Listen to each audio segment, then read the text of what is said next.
امریکی محکمہ تجارت نے پاکستان، چین سمیت متحدہ عرب امارات سمیت 8 ممالک کی 70 کمپنیوں پر پابندیاں عائد کر دی۔ امریکی پابندی کی زد میں آنے والی ان کمپنیوں میں 19 پاکستانی، 42 چینی اور متحدہ عرب امارات کی 4 کمپنیوں کے علاوہ برطانیہ، ایران، فرانس، جنوبی افریقہ کی کمپنیاں بھی شامل ہیں۔ امریکہ نے ان کمپنیوں اور اداروں کو اپنی پابندیوں کی جس خصوصی فہرست میں شامل کیا ہے اسے عام طور پر اینٹی لسٹ کہا جاتا ہے۔ یہ ایک ایسی فہرست ہے جس میں ان اداروں، کمپنیوں اور افراد کو شامل کیا جاتا ہے جن کے بارے میں امریکہ یہ سمجھتا ہے کہ امریکی قومی سلامتی یا خارجہ پالیسی اور امریکی مفادات کے خلاف کام کر رہے ہیں۔ امریکی حکومت کا دعویٰ ہے کہ جن اداروں پر پابندیاں لگائی گئی ہیں وہ امریکہ کی قومی سلامتی اور خارجہ پالیسی کے مفادات کے منافی کام کر رہی ہیں۔ پاکستان کے دفتر خارجہ کے ترجمان نے 19 پاکستانی کمپنیوں پر امریکی پابندی لگائے جانے پر رد عمل دیتے ہوئے کہا ہے کہ امریکہ کی جانب سے یہ اقدام یک طرفہ ہے۔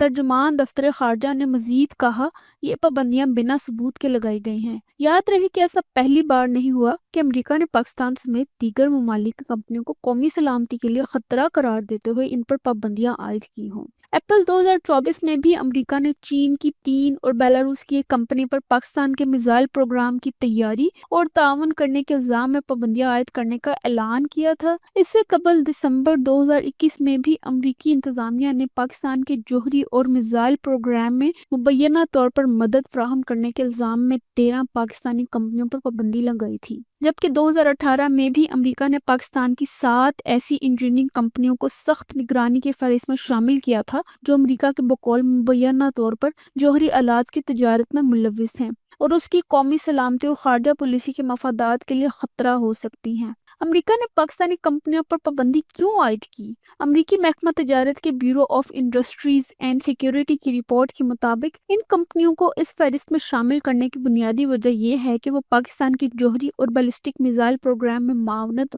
فراہم کر رہی تھی۔ اس ادارے کی جانب سے جاری ہونے والی ایک دستاویزات کے مطابق ان کمپنیوں پر امریکہ سے کسی بھی قسم کی ٹیکنالوجی، آلات یا سافٹ ویئر کی خریداری پر پابندی ہوگی۔ دستاویزات کے مطابق ان کمپنیوں کو امریکی منڈیوں میں کاروبار کرنے میں مشکلات کا سامنا ہوگا۔ ان کمپنیوں پر الزام ہے کہ یہ ایسے احساس پرزے اور ٹیکنالوجی فراہم کرتی رہی ہیں جو پاکستان کے میزائل پروگرام کی ترقی میں استعمال ہو سکتی تھی۔ امریکی قانون کے تحت ان کمپنیوں کو اب امریکہ سے کسی بھی قسم کی ٹیکنالوجی، آلات یا سامان درآمد کرنے کے لیے خصوصی اجازت یعنی لائسنس درکار ہوگا۔ بیورو آف انڈسٹریز اور سیکیورٹی کے مطابق لائسنس کے حصول کی درخواست پریزمپشن آف ڈینائل کی بنیاد پر دیکھی جائے گی، یعنی عام طور پر لائسنس دینے سے انکار کا قوی امکان رہے گا۔ اس پابندی کا پاکستان کے لیے کیا مطلب ہے؟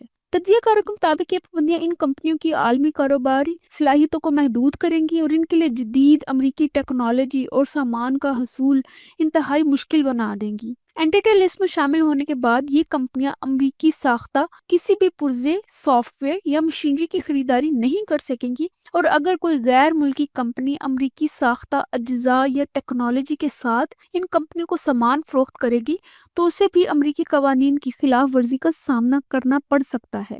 اس کا مطلب یہ ہے کہ یہ کمپنیاں صرف امریکی مارکیٹ میں ہی نہیں بلکہ عالمی سطح پر بھی مشکلات سے دوچار ہوں گی، کیونکہ کئی یورپین اور مغربی کمپنیاں بھی امریکی قوانین کی پیروی کرتی ہیں۔ مسلسل پابندیوں کا یہ سلسلہ پاکستان کے لیے ایک چیلنج کے طور پر دیکھا جا رہا ہے، کیونکہ دفاعی، صنعتی اور تکنیکی شعبے پہلے ہی بیرونی ممالک پر انحصار کرتے ہیں۔ اگرچہ پاکستان کا کہنا ہے کہ ملک کا میزائل پروگرام انڈیجنس ہے، یعنی اسے مقامی سطح پر تیار کیا گیا ہے۔ مبصرین کا کہنا ہے کہ دوسری جانب اگر امریکہ کی جانب سے مسلسل ایسی پابندیاں لگتی رہیں تو پاکستان کو عالمی سطح پر معاشی اور سفارتی مشکلات کا سامنا کرنا پڑ سکتا ہے۔ امریکہ کی جانب سے بار بار ایسی پابندیاں لگانے سے نہ صرف ان کمپنیوں کے کاروبار کو نقصان پہنچے گا بلکہ پاکستان کی دفاعی صنعت کے لیے بھی پیچیدگیاں پیدا ہوں گی۔